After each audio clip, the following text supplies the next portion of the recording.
इस एमएलए के खिलाफ 31 क्रिमिनल ऑफेंसेस 6 अलग अलग एफआईआर के माध्यम से रजिस्टर हुए थे उधमपुर में।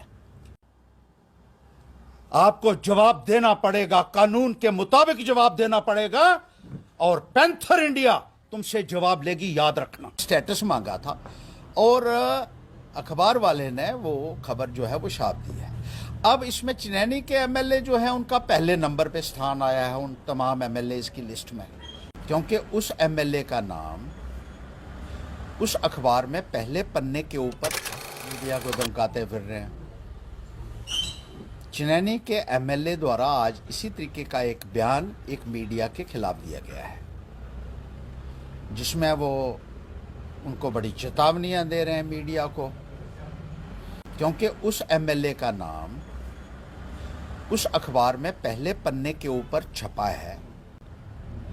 कोई 13 एमएलए की लिस्ट है, जिसमें कुछ भ्रष्टाचार में इन्वॉल्व हैं, कुछ आपराधिक मामलों में इन्वॉल्व रहे हैं। और हाई कोर्ट ने एक स्टेटस रिपोर्ट इस संबंध में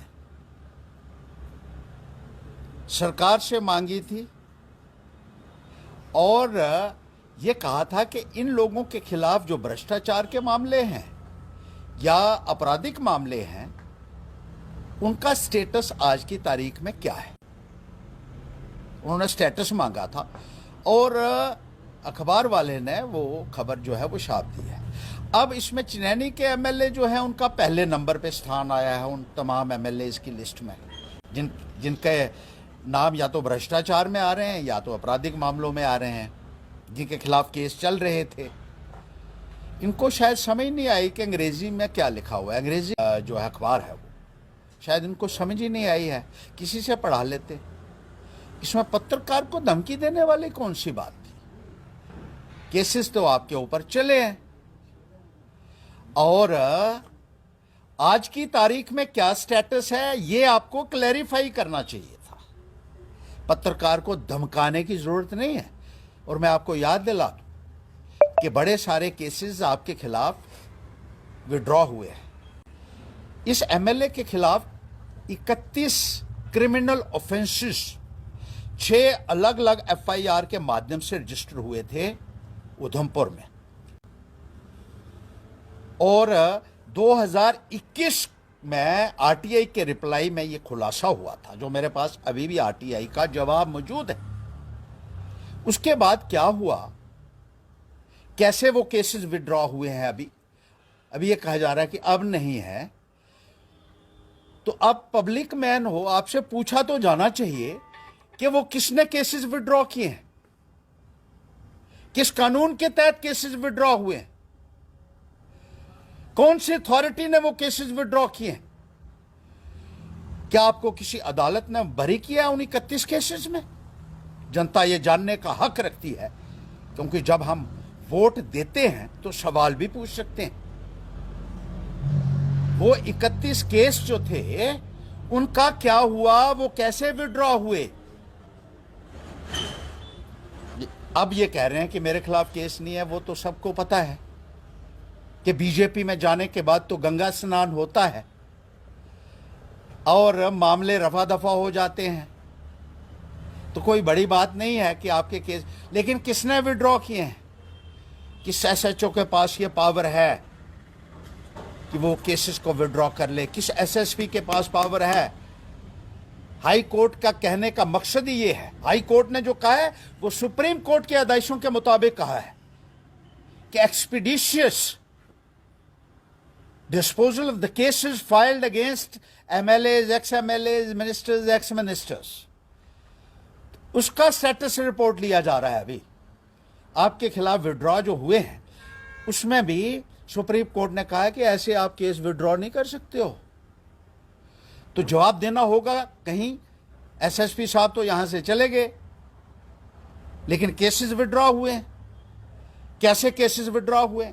अभी हाल ही में Punjab and Haryana high court की एक रूलिंग आई है, उसने कहा ये जो पेंडेमिक के दौरान केस हैं, ये तो किसी एमएलए, सरकार अगर चाहे भी तब भी विड्रॉ नहीं कर सकती है, किसके कहने पे ये विड्रॉ किए गए?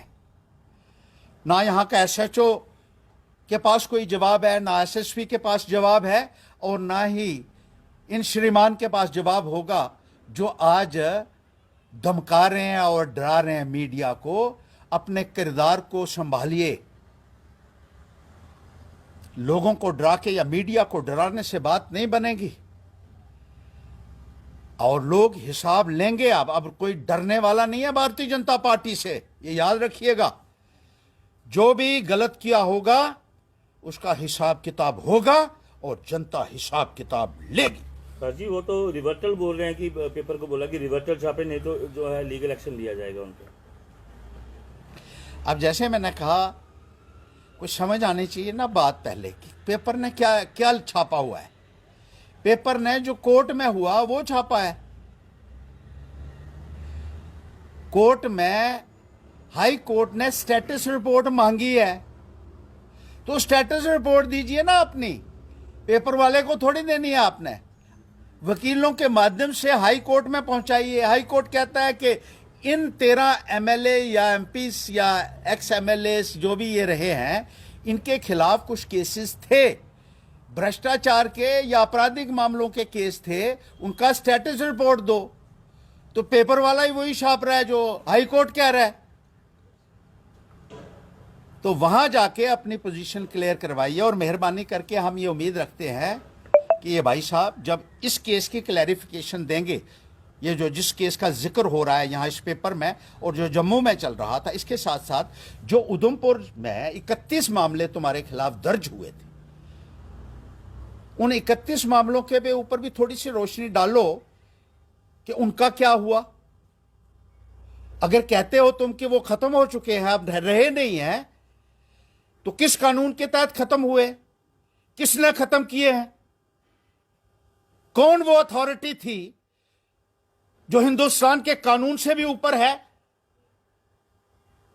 और बीजेपी में जाके सीधा डुबकी लगाई एक और सब कुछ खत्म हो गया, सब गुनाह माफ होंगे।